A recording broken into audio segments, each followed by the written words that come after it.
നമസ്കാരം.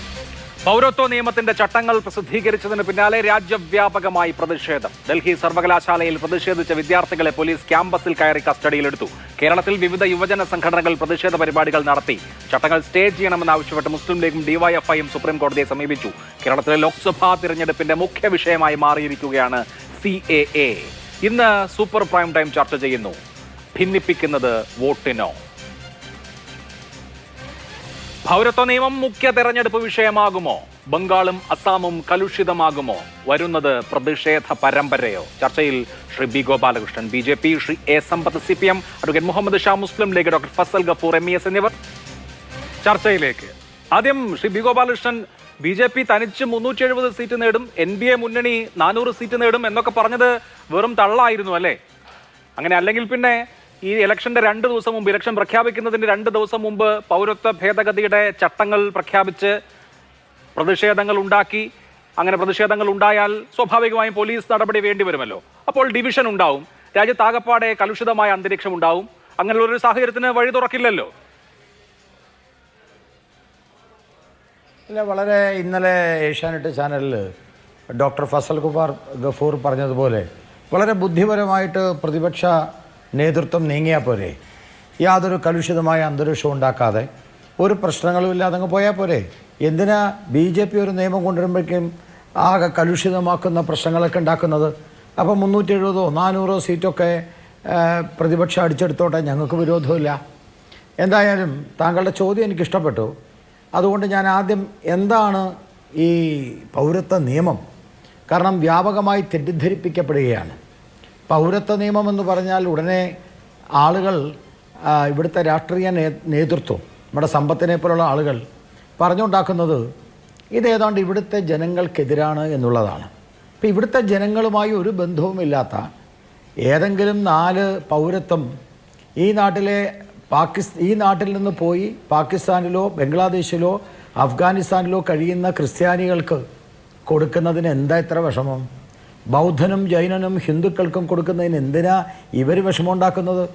ന്യൂനപക്ഷങ്ങൾക്ക് വേണ്ടി വല്ലാതെ ശബ്ദം ഉണ്ടാക്കുന്നവർ ക്രിസ്ത്യാനിക്ക് 4 പൗരത്വം കൊടുക്കുന്നതിന് എന്തിനാ ഇത്ര വിഷമം കാണിക്കുന്നത്? അതുകൊണ്ട് അതിൻ്റെ നിയമം എന്താണ് എന്ന് പ്രേക്ഷകരെ അറിയിക്കാൻ ഞാൻ ആഗ്രഹിക്കുന്നു. അത് ഇത്രയേ ഉള്ളൂ. പൗരത്വ നിയമം 1955, അതിൻ്റെ വകുപ്പിലെ 2-ാം ഉപവകുപ്പ് 1 ഉപവാക്യം താഴെ പറയുന്ന നിബന്ധനകൾ കൂടി ഉൾപ്പെടുത്തുന്നു. ചെറിയ നിബന്ധന ഉൾപ്പെടുത്തുന്നു, അത്രയേ ഉള്ളൂ.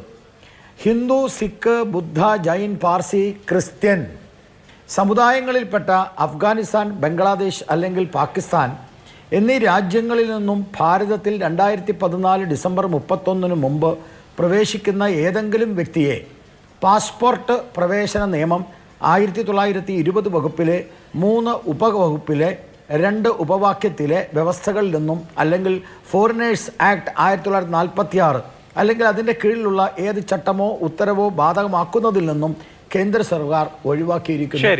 ഇതാണല്ലോ ഈ പൗരത്വ നിയമം എന്ന് പറയുന്നത്. എന്ന് പറഞ്ഞാൽ, ഞാൻ ശരിയെന്ന് പറയല്ലേ, ഒറ്റ വാക്കിൽ ഞാൻ തീർക്കാം. എന്ന് പറഞ്ഞാൽ നൈബർ കൺട്രീസ് ആയിട്ടുള്ള, നമ്മുടെ രാജ്യത്തിൻ്റെ അയൽവാസികളായിട്ടുള്ള, തിയോക്രാറ്റിക് സ്റ്റേറ്റ് ആയിട്ടുള്ള, അത് വളരെ കൃത്യമായി പറയണം, തിയോക്രാറ്റിക് സ്റ്റേറ്റുകളായി പ്രവർത്തിച്ചിട്ടുള്ള, മാറിയിട്ടുള്ള അല്ലെങ്കിൽ മുമ്പ് മാറിയിട്ടുള്ള രാജ്യങ്ങളിലെ റിലീജിയസ് മൈനോറിറ്റീസ്, ആ റിലീജിയസ് മൈനോറിറ്റി റിലീജിയസ് പെർസിക്യൂഷൻ നേരിടുന്നു. ആ റിലീജിയസ് പെർസിക്യൂഷൻ നേരിടുന്ന മൈനോറിറ്റിക്ക് ഈ ഭാരതത്തിൽ അവരറിയാതെയാണ് അവരെ പാകിസ്ഥാനിലേക്കും ബംഗ്ലാദേശിലേക്കും ഒക്കെ പറഞ്ഞയച്ചത്. അപ്പോൾ അവർക്ക് ഭാരതത്തിൻ്റെ പൗരത്വം വേണമെങ്കിൽ ആ പൗരത്വം കൊടുക്കാം. ഇത് മഹാത്മാഗാന്ധി പറഞ്ഞതാണ്, ഇത് മൻമോഹൻ സിംഗ് പറഞ്ഞതാണ്, ഇത് നമ്മുടെ സമ്പത്തിൻ്റെ നേതാവ് പ്രകാശ് കാരാട്ട് മൻമോഹൻ സിംഗിന് എഴുതിയ കത്തിൽ പറഞ്ഞതാണ്. അത് ഇന്ത്യയിലെ എല്ലാ രാഷ്ട്രീയ പാർട്ടികളും അംഗീകരിച്ചതാണ്, അവർ ആവശ്യപ്പെട്ടതാണ്. നരേന്ദ്രമോദി നടപ്പാക്കിയപ്പോഴാണ് ഇപ്പോൾ പ്രശ്നം. നടപ്പാക്കി, അത്രേ ഉള്ളൂ. ശരി, ഇനിയിപ്പോ ചോദ്യം ചോദിക്കാലോ. താങ്കൾ സവിസ്തരം എന്താണ് പൗരത്വ നിയമം എന്ന് വിശദീകരിച്ചു. ഇവിടെ ശ്രീ ഗോപാലകൃഷ്ണൻ താങ്കൾ പറഞ്ഞതുപോലെ, അല്ല ഇനി ചോദിക്കട്ടെ, ഇന്ത്യ പക്ഷേ തിയോക്രാറ്റിക് സ്റ്റേറ്റ് അല്ലല്ലോ. ഇന്ത്യ ഒരു സെക്യുലർ ഡെമോക്രാറ്റിക് സ്റ്റേറ്റ് ആണ്. അപ്പോൾ 3 രാജ്യങ്ങളിൽ നിന്ന് വരുന്ന ആളുകൾക്ക്, അല്ലെങ്കിൽ 2014 വരെ വന്ന ആളുകൾക്ക് പൗരത്വം കൊടുക്കുമ്പോൾ പൗരത്വം കൊടുക്കുന്നതിന് എന്താണ് പ്രശ്നം എന്ന് ചോദിച്ചു. പൗരത്വം കൊടുക്കുന്നതിന് വലിയ പ്രശ്നമുണ്ട് എന്ന് എനിക്ക് തോന്നുന്നില്ല. പൗരത്വം കൊടുക്കുന്നത് കൊണ്ട് തെറ്റില്ല. പക്ഷേ അങ്ങനെ പൗരത്വം കൊടുക്കുമ്പോൾ ഒരു വിഭാഗത്തെ, ഒരു മതത്തെ ഒഴിവാക്കിയിരിക്കുന്നു. ഇപ്പോൾ ബംഗാളിൽ അല്ലെങ്കിൽ ആസാമിൽ താമസിക്കുന്ന 2014 മുമ്പ് വന്നിട്ടുള്ള ഒരാൾ, അയാൾ ഹിന്ദു ആണെങ്കിൽ അല്ലെങ്കിൽ ക്രിസ്ത്യൻ ആണെങ്കിൽ അയാൾക്ക് പൗരത്വത്തിന് അപേക്ഷിക്കാം, പൗരത്വം കിട്ടും. പക്ഷെ അയാൾ മുസ്ലിം ആണെങ്കിൽ അയാൾക്ക് പൗരത്വം കിട്ടില്ല. ഇതാണ് പ്രശ്നം. ഇതിപ്പോ ആർട്ടിക്കിൾ 14 ഇന്ത്യൻ ഭരണഘടനയിൽ എഴുതി വെച്ചിട്ടുണ്ടല്ലോ, the state shall not deny to any person equality before the law. ഒരു പേഴ്സണും, ഒരു വ്യക്തിക്കും, ഒരു പൗരനും എന്നല്ല, ഒരു വ്യക്തിക്കും നിയമത്തിന് മുൻപിൽ തുല്യത നിഷേധിക്കാൻ പാടില്ല എന്ന് ഇന്ത്യൻ ഭരണഘടന പറയുമ്പോൾ അങ്ങനെ ഒരു മതവിഭാഗത്തിൽ പെട്ടു എന്നുള്ളത് കൊണ്ട് ഒരു അഭയാർത്ഥിക്ക് പൗരത്വം നിഷേധിക്കപ്പെടുന്നു എന്നുള്ളതാണ് ഇവിടുത്തെ വിഷയം. അതിനെയാണ് എല്ലാവരും എതിർക്കുന്നത്. എന്നാൽ ഞാനതിന് ഉത്തരം പറഞ്ഞോട്ടെ. ഒന്നാമത് നിങ്ങൾ പറഞ്ഞത് തെറ്റാണ്. ഏത്? അതായത് കോൺസ്റ്റിറ്റ്യൂഷൻ്റെ 14-ാമത്തെ ഞാൻ പറഞ്ഞുതരാം. കോൺസ്റ്റിറ്റ്യൂഷൻ 14 ആ വകുപ്പിനെ പറ്റി താങ്കൾ പറഞ്ഞല്ലോ. കോൺസ്റ്റിറ്റ്യൂഷൻ്റെ 14-ാമത്തെ വകുപ്പ് എന്ന് പറഞ്ഞാൽ ഇന്ത്യൻ പൗരന്മാർക്കാണ്, പൗരത്വമുള്ള പൗരന്മാർക്കാണ്. പൗരത്വ നിയമം എന്ന് പറഞ്ഞാൽ പൗരത്വം ഇല്ലാത്ത പൗരന്മാർക്കാണ്. രണ്ടും രണ്ടാണ്. അല്ല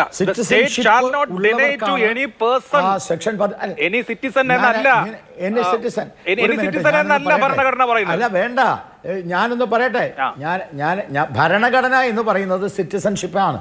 ഭരണഘടന എന്ന് പറയുന്നത് സിറ്റിസനാണ്. ഭരണഘടന സിറ്റിസനാണ്, അല്ലാണ്ട് ഇന്ത്യൻ ഭരണഘടന അമേരിക്കക്കാരനല്ല.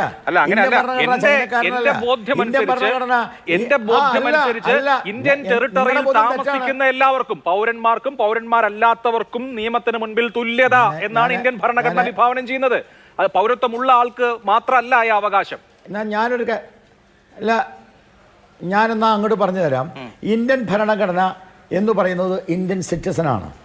നിങ്ങൾക്ക് അതിനകത്ത് ഇന്ത്യയിൽ താമസിക്കുന്ന ആളുകൾക്ക് വേണ്ടിയിട്ടുള്ള പല കാര്യങ്ങളും ചോദിക്കാം. പക്ഷെ ഭരണഘടന എന്ന് പറയുന്നത് ഒരു രാജ്യത്തിൻ്റെ പൗരന്മാർക്കുള്ളതാണ്. അതിനകത്ത് ഒരു സംശയവുമില്ല. ആ വകുപ്പ് 14-ാം വകുപ്പ് ഇന്ത്യൻ പൗരന്മാരെ ഡിസ്ക്രിമിനേറ്റ് ചെയ്യരുത് എന്നുള്ളതാണ്. അതാണ് നമ്പർ 1, ഒന്നാമത്തെ കാര്യം. രണ്ടാമത്തത് ഞാൻ മുഴുവൻ പറഞ്ഞു തീർന്നോട്ടെ. രണ്ടാമത്തത് റിലീജിയസ് മൈനോറിറ്റിയാണ്. ആ റിലീജിയസ് മൈനോറിറ്റി എന്ന് പറഞ്ഞാൽ എന്താ? റിലീജിയസ് മൈനോറിറ്റി എന്ന വാക്ക് വാസ്തവത്തിൽ ഉപയോഗിച്ചത് ആരാണ്? പ്രകാശ് കാരാട്ടാണ്. പ്രകാശ് കാരാട്ടിൻ്റെ ലെറ്റർ നിങ്ങൾ കണ്ടില്ലേ? പ്രകാശ് കാരാട്ടിൻ്റെ ലെറ്ററിൽ വളരെ കൃത്യമായിട്ടല്ലേ അദ്ദേഹം അത് എഴുതി വച്ചിരിക്കുന്നത്. ആ ലെറ്റർ എല്ലാ പബ്ലിക് ഡോക്യുമെൻറ്റിലുള്ളതല്ലേ. മാത്രമല്ല കോഴിക്കോട് ഏപ്രിൽ 4-9, 2012 വളരെ കൃത്യമായി പറഞ്ഞില്ലേ, ബംഗ്ലാദേശിലെ ന്യൂനപക്ഷ സമുദായത്തിൽപ്പെട്ട അഭയാർത്ഥികളുമായി ബന്ധപ്പെട്ട് പൗരത്വ നിയമം 6 ക്ലാസ് 21B ഉചിതമായി ഭേദഗതി വരുത്തണമെന്ന് പാർട്ടി കോൺഗ്രസ് ആവശ്യപ്പെടുന്നു. അതിൻ്റെ മുകളിൽ എഴുതി വച്ചിരിക്കുന്നു, ബംഗാളുമായി ബന്ധപ്പെട്ട വിഷയത്തിൽ ബംഗ്ലാദേശിലെ മൈനോറിറ്റിക്ക് പൗരത്വം കൊടുക്കണം, അവരനുഭവിക്കുന്ന വേദന കണ്ടറിയണം. അതായത് പാർട്ടി കോൺഗ്രസിൻ്റെ തീരുമാനം. ആ പാർട്ടി കോൺഗ്രസിൻ്റെ തീരുമാനത്തിൽ നിന്ന് വ്യത്യസ്തമായിട്ട് വളരെ കൃത്യമായി തന്നെ പ്രകാശ് കാരാട്ട് എഴുതിയിട്ടുള്ള ലെറ്റർ, ഇത് രണ്ടും എൻ്റെ കയ്യിലുണ്ട്. എന്താ പ്രകാശ് കാരാട്ടിന് ഇന്ത്യൻ കോൺസ്റ്റിറ്റ്യൂഷൻ അറിയില്ല? അല്ല, പാർട്ടി കോൺഗ്രസും പ്രകാശ് കാരാട്ടും ഒക്കെ പറയുന്നത് നടപ്പാക്കാനാണോ നരേന്ദ്രമോദി ഇരിക്കുന്നത്? താങ്കൾ പറയുന്നത് ബംഗാളിലെ റിലീജിയസ് മൈനോറിറ്റീസിന്റെ പ്രശ്നമുണ്ട്. റിലീജിയസ് മൈനോറിറ്റീസ് കുടിയേറ്റ ജനതയുടെ പ്രശ്നമുണ്ട്. അവിടുത്തെ മാധുവ കമ്മ്യൂണിറ്റി എത്രയോ കാലമായിട്ട് പൗരത്വം ആവശ്യപ്പെടുന്ന ആളുകളാണ്. രാജ്ബൻഹി എന്ന് പറയുന്ന ബംഗ്ലാദേശിൽ നിന്ന് 1971 മുതൽ കുടിയേറിയിട്ടുള്ള ആളുകളുണ്ട്. അവർ വലിയ 24 പർഗാനസിലൊക്കെ അവർ വലിയ എന്താ പറയുക, വലിയ കമ്മ്യൂണിറ്റിയാണ്. അതിൽ ഒരുപാട് ആളുകളുണ്ട്. ആ ആളുകൾക്ക് പൗരത്വം കൊടുക്കുന്നതിനെ ആരും ശ്രീ ബി ഗോപാലകൃഷ്ണൻ എതിർക്കുന്നില്ല, അല്ലെങ്കിൽ അവർക്ക് കൊടുക്കരുതെന്ന് പറയുന്നില്ല. ഇവിടെ വളരെ കൃത്യമായ ഒരു വിവേചനം, ഒരു മതവിഭാഗത്തെ ഒഴിവാക്കി എന്നുള്ളതാണല്ലോ നമ്മൾ ഈ ആർട്ടിക്കിൾ 14 ഉന്നയിക്കാനുള്ള കാരണം. ഈ ആർട്ടിക്കിൾ 14 ചൂണ്ടിക്കാണിച്ച് മുസ്ലിം ലീഗ് അടക്കം സുപ്രീം കോടതിയിലുണ്ട്. ആ കേസ് കോടതി പരിഗണിക്കാൻ ഇരിക്കുന്നതേ ഉള്ളൂ. അത് സെറ്റിൽ ആയതിനു ശേഷം സുപ്രീം കോടതി പറഞ്ഞാൽ ഇത് ആർട്ടിക്കിൾ 14 വയലേഷൻ ആണോ അല്ലയോ, ഇക്വാലിറ്റി ടെസ്റ്റ് പാസ്സാവുമോ എന്ന് അറിഞ്ഞിട്ട് മതിയായിരുന്നല്ലോ ഈ പറഞ്ഞ ചട്ടത്തിന്റെ രൂപീകരണം. ഇലക്ഷന്റെ തൊട്ട് മുമ്പ് ഇപ്പോതാ ഇങ്ങനെ ഇതെടുത്ത് ഇങ്ങനെ രാജ്യത്ത് അനാവശ്യമായ ചർച്ചകൾ ഉണ്ടാക്കേണ്ടത് ആരുടെ താല്പര്യമായിരുന്നു എന്നുള്ളതാണ് എൻ്റെ ചോദ്യത്തിന്റെ മർമ്മം. ആ മർമ്മത്തിൽ ഞാൻ പ്രഹരിക്കുമ്പം നിങ്ങൾ വേദനിച്ചിട്ട് കാര്യമില്ല. എന്നെക്കൊണ്ട് സംസാരിക്കാൻ അനുവദിക്കുകയാണ് വേണ്ടത്. താങ്കൾ ഒരു കാര്യം ചോദിച്ചു, പ്രകാശ് കാരാട്ട് പറഞ്ഞത് നടപ്പാക്കാനാണോ BJP? പ്രകാശ് കാരാട്ടല്ല, ഇന്ത്യയിലെ ഏത് രാഷ്ട്രീയ പാർട്ടി താങ്കൾ പറഞ്ഞാലും നല്ലതാണെങ്കിൽ അത് സ്വീകരിക്കണമല്ലോ. മഹാത്മാഗാന്ധി പറഞ്ഞിട്ടുണ്ട്, മഹാത്മാഗാന്ധി സെപ്റ്റംബർ മാസം 1947 സെപ്റ്റംബർ 26 പറഞ്ഞ വരികളും കൂടി ഞാൻ വായിക്കാം. പുസ്തകത്തിലുണ്ടല്ലോ ഇതൊക്കെ. പാകിസ്ഥാനിൽ താമസിക്കുന്ന മഹാത്മാഗാന്ധിയോ പ്രകാശ് കാരാട്ടോ എന്നെ കൊണ്ട് പറയിപ്പിക്കില്ലേ? പാകിസ്ഥാനിന്നോ ബംഗ്ലാദേശിനോ ഒരു മുസ്ലിം വന്നാൽ അവർക്ക് പൗരത്വം കൊടുക്കരുതെന്ന് പറഞ്ഞിട്ടുണ്ടോ എവിടെയെങ്കിലും? അല്ല ചേട്ടാ, ഞാൻ അഭിലാഷേ, ഞാൻ വളരെ സൗമ്യമായിട്ട് ഞാനും വളരെ സൗമ്യമായിട്ടാണ് ചോദിച്ചത്. അതിന് ശേഷം നിങ്ങൾ ചോദിച്ചോ? അല്ലേ, ഞാനൊന്ന് പറഞ്ഞതിന് ശേഷം, ഞാൻ നിങ്ങൾ പറയുമ്പോൾ ബഹളം വെക്കുന്നില്ലല്ലോ, ഞാനൊന്ന് പറഞ്ഞതിന് ശേഷം നിങ്ങൾ ചോദിച്ചോ, എനിക്ക് കുഴപ്പമില്ല, എന്നെ ഒന്ന് പറയാൻ അനുവദിക്കേ. പാകിസ്ഥാനിൽ താമസിക്കുന്ന ഹിന്ദു സിഖ് പൗരന്മാർക്ക് അവിടെ താമസിക്കാൻ താല്പര്യമില്ലെങ്കിൽ ഭാരതത്തിലേക്ക് വരാം. അങ്ങനെ വരികയാണെങ്കിൽ അവർക്ക് ജോലി നൽകുവാനും അവരുടെ ജീവിതം സാധാരണ നിലയിലാക്കുവാനും അവർക്ക് പൗരത്വം നൽകുവാനും ഇന്ത്യ സർക്കാരിന് ബാധ്യതയുണ്ട്. ഇത് പറഞ്ഞത് മഹാത്മാഗാന്ധിജിയാണ്. ഒന്ന്. രണ്ടാമത്തെ കാര്യം, നിങ്ങൾ ചോദിക്കുന്നത് അവിടെ നിന്നും മുസ്ലിം സമുദായം വന്നാൽ, എൻ്റെ സുഹൃത്തെ പ്രകാശ് കാരാട്ട് ബംഗ്ലാദേശിലെ മൈനോറിറ്റി എന്നാണ് പറഞ്ഞിരിക്കുന്നത്. ബംഗ്ലാദേശിലെ മൈനോറിറ്റി, പാകിസ്ഥാനിലെ മൈനോറിറ്റി. എന്തുകൊണ്ടാണ്? ഈ 3 രാജ്യങ്ങൾ തിയോക്രാറ്റിക് സ്റ്റേറ്റ് ആണ്. അതിലെ ബംഗ്ലാദേശ് മാത്രമാണ് ഇപ്പോൾ ജനാധിപത്യം വന്നിട്ടുണ്ട്. പക്ഷേ ഏത് സമയത്തും അവർക്കത് മാറാം. പക്ഷെ പാകിസ്ഥാൻ തിയോക്രാറ്റിക് സ്റ്റേറ്റ് ആണ്. അഫ്ഗാനിസ്ഥാൻ തിയോക്രാറ്റിക് സ്റ്റേറ്റ് ആണ്. തിയോക്രാറ്റിക് സ്റ്റേറ്റിൽ അവരുടെ മതവിശ്വാസികൾക്ക് അല്ലാത്തവർക്ക് അവിടെ അവഗണനയുണ്ട്, പൗരത്വത്തിൻ്റെ അവഗണനയുണ്ട്, അവകാശങ്ങളുടെ അവഗണനയുണ്ട്. അപ്പോൾ റിലീജിയസ് മൈനോറിറ്റി എന്ന് പറഞ്ഞാൽ അവിടുത്തെ ഭൂരിപക്ഷ മതത്തിൽപ്പെട്ടവർ അവരല്ലല്ലോ അവിടുത്തെ റിലീജിയസ് മൈനോറിറ്റി. അവിടുത്തെ റിലീജിയസ് മൈനോറിറ്റി സെക്ടേറിയൻ മൈനോറിറ്റി അല്ല, റിലീജിയസ് മൈനോറിറ്റി. അപ്പോഴാണ് ഒരു ചോദ്യം വരിക. എന്താണ് ഇപ്പം ഇന്നലെ ഞാൻ കേട്ടു മിസ്റ്റർ ഫസൽ ഗഫൂറൊക്കെ ചോദിക്കുന്നത്, ശ്രീലങ്കയിൽ നിന്ന് ആളുകൾ വരുന്നില്ലേ? 1947 വിഭജനത്തിന് ശേഷം ഉണ്ടായതാ. ഈ വിഭജനം ഉണ്ടാക്കിയത് പാവപ്പെട്ടവരല്ല, സാധാരണക്കാരല്ല. മതപരമായി ഇന്ത്യ വിഭജിച്ചത് കോൺഗ്രസ് ആണ്. അതിന് ഉത്തരവാദി അവരാണ്. ഈ പാവപ്പെട്ടവർ ഇന്നലെ വരെ എല്ലാം അനുഭവിച്ചിരുന്ന പാവപ്പെട്ടവരെ അങ്ങോട്ട് തള്ളിവിട്ടു. അന്ന് 23%, ഞാൻ തീർക്കാം, അന്ന് 23% ഹിന്ദുക്കൾ, പാർസി, ജൈനർ അടങ്ങുന്ന ആൾക്കാർ, ന്യൂനപക്ഷങ്ങൾ പാകിസ്ഥാനിലുണ്ട്. അന്ന് 1950 8-ാം തീയതി വളരെ കൃത്യമായിട്ടുള്ള നെഹ്റു ലിയാഖത്ത് ഉടമ്പടിയുണ്ട്. ആ ഉടമ്പടിയിൽ വിദ്വേഷം വന്ന് ആ ഉടമ്പടി ശരിയല്ലെന്ന് പറഞ്ഞിട്ടാണ് ഡോക്ടർ ശ്യാമപ്രസാദ് മുഖർജി രാജിവെച്ചത്. ആ ശ്യാമപ്രസാദ് മുഖർജിയാണ് BJPയുടെ പാർട്ടി തുടങ്ങിയത്. അപ്പം ഞങ്ങൾക്കൊരു ലക്ഷ്യമുണ്ട്, ഞങ്ങൾക്കൊരു താല്പര്യമുണ്ട്, ഞങ്ങൾക്കൊരു തീരുമാനമുണ്ട്. അത് ഞങ്ങളുടെ ഇലക്ഷൻ മാനിഫെസ്റ്റോയിൽ BJPയുടെ പ്രഖ്യാപിത നയമാണ്, BJPയുടെ ഐഡിയോളജിക്കൽ പൊസിഷനാണ്. അക്കാര്യത്തിലൊന്നും എനിക്ക് സംശയമില്ല. അഡ്വക്കേറ്റ് മുഹമ്മദ് ഷാ, ഇതിപ്പോ ഈ വിഷയം വന്നതിന് പിന്നാലെ കേന്ദ്ര ആഭ്യന്തര മന്ത്രാലയം വിശദീകരിക്കുന്ന ഒരു കാര്യമുണ്ട്. ഒന്ന്, ഇങ്ങനെ ഒരു CAA നടപ്പാക്കുന്നു, അതിന്റെ ചട്ടങ്ങളായി എന്നുള്ളത് കൊണ്ട് രാജ്യത്തെ ഒരു മതവിഭാഗത്തിനും ഒരു ആശങ്കയും വേണ്ട. ഇത് മൂലം ഒരു പൗരനും, അതായത് ഇപ്പോൾ ഇന്ത്യൻ പൗരനായിരിക്കുന്ന ഒരാൾക്കും പൗരത്വം തെളിയിക്കാൻ ഒരു രേഖയും എവിടെയും ഹാജരാക്കേണ്ട കാര്യമില്ല. അനധികൃത കുടിയേറ്റക്കാർ, ഇപ്പോൾ ബംഗ്ലാദേശിൽ നിന്നുള്ള കുടിയേറ്റക്കാർ പല സംസ്ഥാനങ്ങളിലുണ്ട്, വിശേഷിച്ച് പശ്ചിമ ബംഗാളിലുണ്ട്. അനധികൃത കുടിയേറ്റക്കാരെ തിരിച്ചയക്കാനുള്ള ഒരു പദ്ധതിയുമില്ല, അങ്ങനെ ഒരു വ്യവസ്ഥയും ഈ നിയമത്തിലില്ല. അങ്ങനെ തിരിച്ചയക്കുന്നത് സംബന്ധിച്ച് ഒരു രാജ്യവുമായി ഒരു കരാറുമില്ല. മറ്റ് രാജ്യങ്ങളിൽ നിന്നുള്ള മുസ്ലിങ്ങൾക്ക് സെക്ഷൻ 6 അനുസരിച്ച് ഇന്ത്യൻ പൗരത്വത്തിന് അപേക്ഷിക്കുന്നതിൽ യാതൊരു വിലക്കുമില്ല. ഇതാണ് ആഭ്യന്തര മന്ത്രാലയത്തിന്റെ ഇക്കാര്യത്തിലെ വിശദീകരണം. മുസ്ലിം ലീഗ് ലിറ്റിഗേഷൻ നടത്തുന്ന പാർട്ടിയാണല്ലോ. ഇപ്പോഴത്തെ CAA കൊണ്ട് ഇന്ത്യയിലെ ന്യൂനപക്ഷങ്ങൾക്ക് എന്താണ് പ്രശ്നം?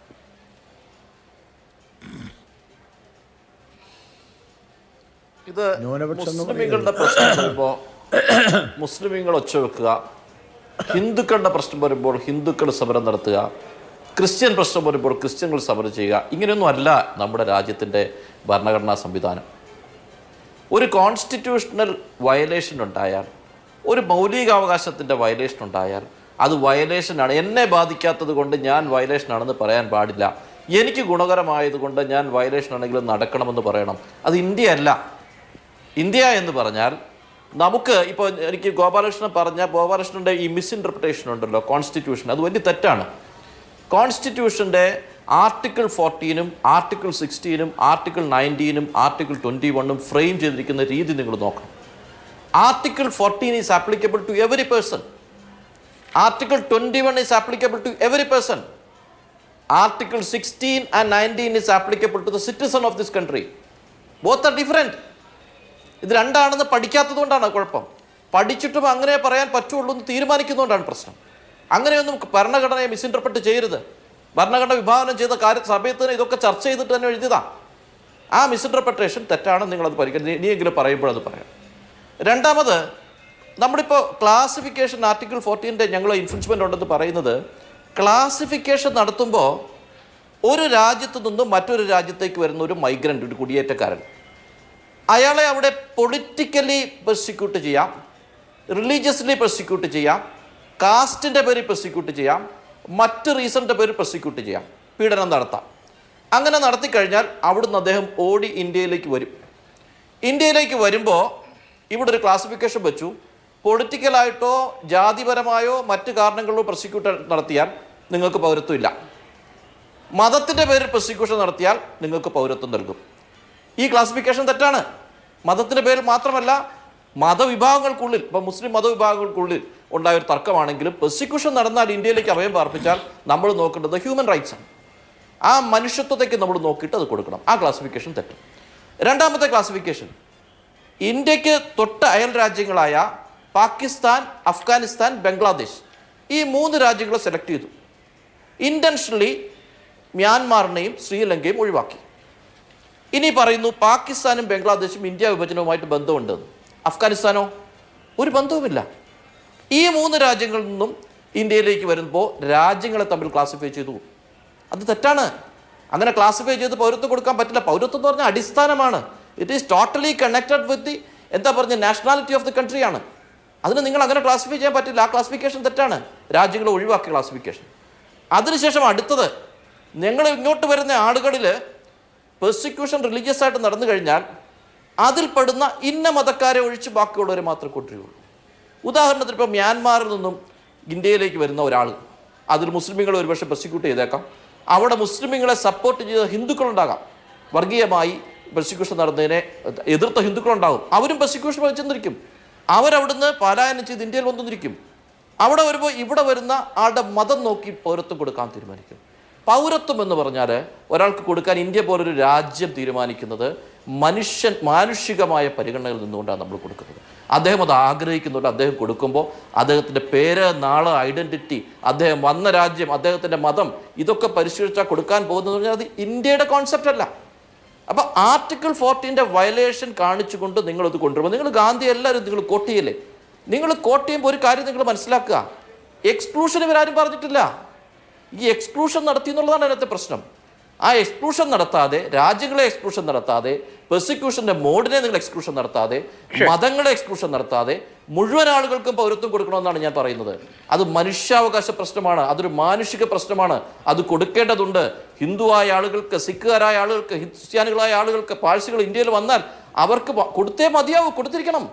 അതുപോലെ തന്നെ വരുന്ന മറ്റു മതക്കാർക്കും കൊടുത്തിരിക്കണം എന്ന് പറയുമ്പോൾ വളരെ ലാഘവത്തോടെ യാതൊരു ഒരു ബുദ്ധിമുട്ടുമില്ലാതെ പറയുകയാണ്, ഞങ്ങൾ ഇന്നാരെ ഒഴിവാക്കുന്നതിൽ തെറ്റൊന്നുമില്ല, ഒഴിവാക്കേണ്ടതാണ് എന്ന് പറയാൻ പറ്റുന്നു എന്നുള്ളതാണ് പ്രശ്നം.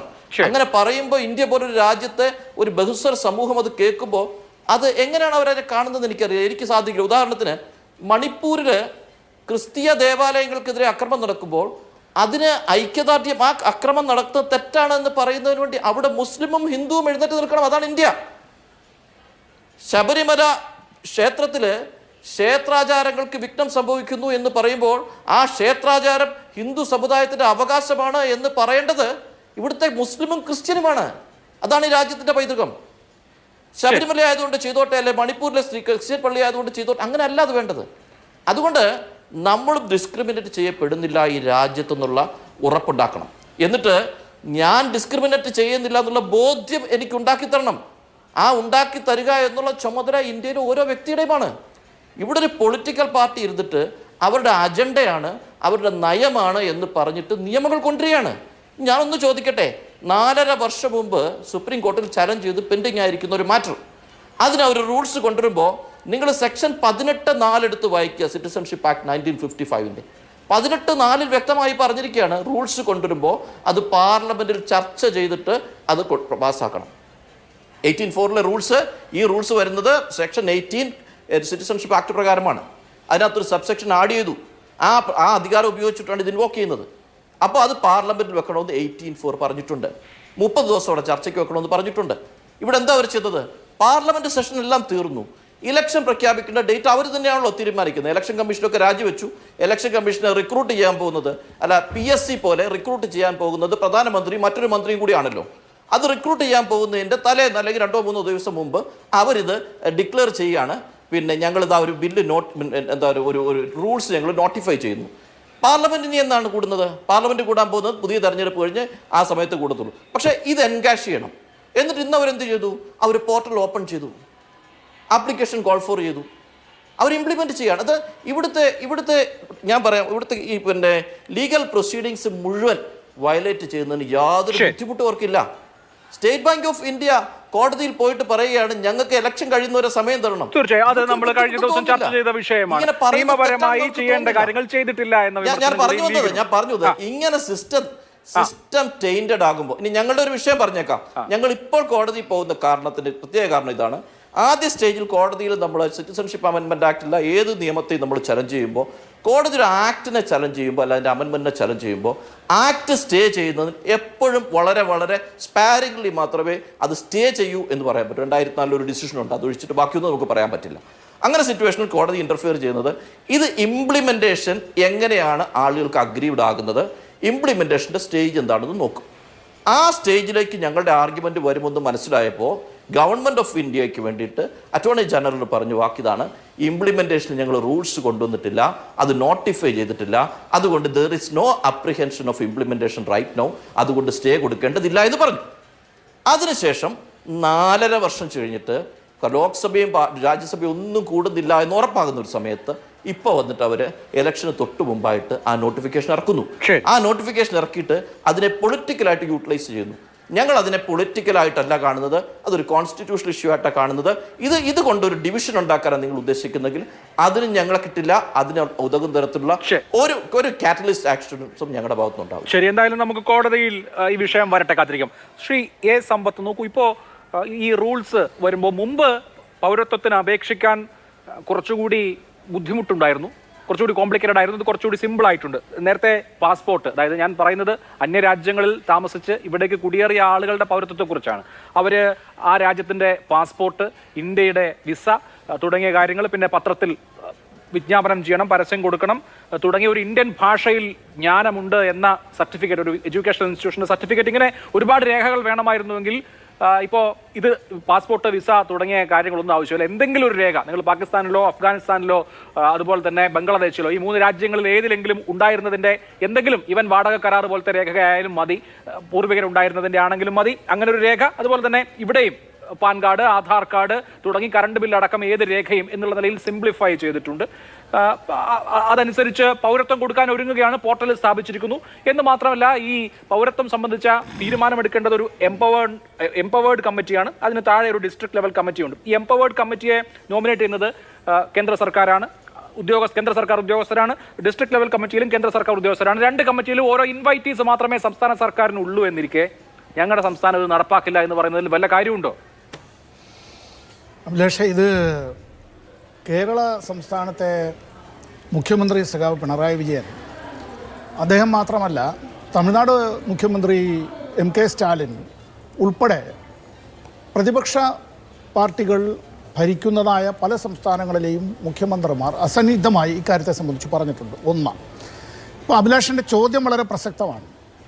ഈ ചോദ്യത്തിന് ഇപ്പോൾ ഞാൻ ഒരു 5 മിനിറ്റ് എടുത്തോട്ടെ. ഇപ്പോൾ നേരത്തെ അവർ രണ്ടുപേരും പറഞ്ഞതിൻ്റെ കുറച്ച് കൂടുതലാണ് എനിക്ക് അറിയേണ്ട പ്രാഥമികമായ കാര്യം എന്താ ഞാൻ പറയുന്നതിന്റെ കാരണം, സ്റ്റേറ്റിന് ഒരു റോൾ ഇല്ലാതിരിക്കെ എങ്ങനെ സ്റ്റേറ്റ് ഇത് നടപ്പാക്കാതിരിക്കും എന്നുള്ളതാണ്. സ്റ്റേറ്റിന് ഇതിന് റോള് ഉണ്ട് എന്നുള്ളത് കൊണ്ടാണ് ആർട്ടിക്കിൾ 131 ഇൻവോക്ക് ചെയ്തുകൊണ്ട് കേരള സംസ്ഥാന സർക്കാർ തന്നെ ഇക്കാര്യത്തിൽ സുപ്രീം കോടതിയിൽ കേസ് നൽകുകയാണ്. ഇതിനെ ചോദ്യം ചെയ്തുകൊണ്ട് കേരള സർക്കാർ നൽകിയിട്ടുള്ള കേസ് അത് സുപ്രീം കോടതിയിൽ. ഇപ്പോൾ ഇന്നലെ ഒരു ചാനൽ ചർച്ചയിൽ പങ്കെടുത്തപ്പോൾ BJPയുടെ പ്രതിനിധി എന്നോട് ചോദിച്ചൊരു ചോദ്യം എന്താണെന്ന് പറഞ്ഞാൽ, എന്താ സുപ്രീം കോടതി അങ്ങനെയാണെങ്കിൽ സ്റ്റേ ചെയ്തില്ല? സുപ്രീം കോടതി ഇത് ലിസ്റ്റ് ചെയ്തിരിക്കുന്നു. ഇപ്പോൾ ഇത് ഇനി എപ്പോഴാണ് ഇത് എടുക്കുക എന്നുള്ളതിനെ സംബന്ധിച്ച് സുപ്രീം കോടതിയാണ് തീരുമാനിക്കേണ്ടത്. പക്ഷേ സുപ്രീം കോടതി അതിന് അങ്ങനെ ഒരു പെട്ടെന്ന് തീരുമാനിക്കേണ്ടതായി വരാതിരുന്നത് ഇപ്പോൾ നേരത്തെ സംസാരിച്ചപ്പോഴത്തേക്ക് ഇവിടെ ശ്രീ മുഹമ്മദ് ഷാ, അഡ്വക്കേറ്റ് മുഹമ്മദ് ഷാ പറയുകയുണ്ടായല്ലോ. അവിടെ ഇന്ത്യ ഗവൺമെൻറ് തന്നെ പറഞ്ഞത് എന്താണ്, അത് സുപ്രീം കോടതി മുഖവിലേക്ക് എടുത്തുകൊണ്ടാണ്. വാസ്തവത്തിൽ അങ്ങനെ വിശ്വസിച്ചതിനെ തുടർന്നാണല്ലോ ഇപ്പോൾ ഇത് സംഭവിച്ചിരിക്കുന്നത്. ഇങ്ങനെ സംഭവിച്ചു എന്ന് പറയുമ്പോൾ ഞാനിവിടെ ഒന്ന് രണ്ട് കാര്യങ്ങൾ കൂടി പറയാൻ ആഗ്രഹിക്കുകയാണ്. ഇലക്ട്രൽ ബോണ്ട് കേസിൽ ഇന്ത്യ ഗവൺമെൻറ്റിന് മുഖത്തേറ്റ അടിയാണ്. അച്ഛൻ പത്തായത്തിലുമില്ല എന്നുള്ള നിലയിലേക്കും സ്റ്റേറ്റ് ബാങ്ക് ഓഫ് ഇന്ത്യയെ കൊണ്ട് ഹിസ് മാസ്റ്റേഴ്സ് വോയിസ് ആയിട്ട് 17 ദിവസം വരെ കാത്തിരുന്നതിന് ശേഷം പിന്നെ അത് കഴിഞ്ഞിട്ട് സമയം നീട്ടി ചോദിച്ച് ഈ വോട്ടെല്ലാം എണ്ണി തീർന്നതിന് ശേഷം നമുക്ക് ബോണ്ടിൻ്റെ എണ്ണം നടത്താം, അതെല്ലാം വിരലുകൊണ്ട് എണ്ണി ഇതെല്ലാം തിട്ടപ്പെടുത്താം എന്ന് പറയുന്നത് പോലെ അപഹാസ്യമായൊരു നിലയിലേക്ക്. ഇങ്ങനൊരു ഇംഗ്ലീഷിൽ പറഞ്ഞാൽ it's just like a hoax by a fox, HOAX, ക്രൂരമായ തമാശ, ഒരു സൂത്രക്കാരനായ കുറുക്കൻ്റെ ക്രൂരമായ തമാശ പോലെ ഒരു കാര്യത്തിൻ്റെതാണ്.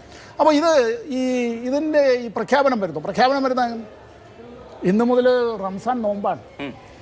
വിശുദ്ധ മാസത്തിൻ്റെ ഈ ഒരു വ്രതാനുഷ്ഠാനങ്ങളുടെ ആ ഒരു നോമ്പ് തുടങ്ങുന്നതിൻ്റെ മണിക്കൂറുകൾക്ക് മുമ്പ് ഇത്തരത്തിൽ ഇത് BJP വെറുപ്പിൻ്റെ രാഷ്ട്രീയത്തെയാണ് പ്രതിനിധാനം ചെയ്യുന്നത്.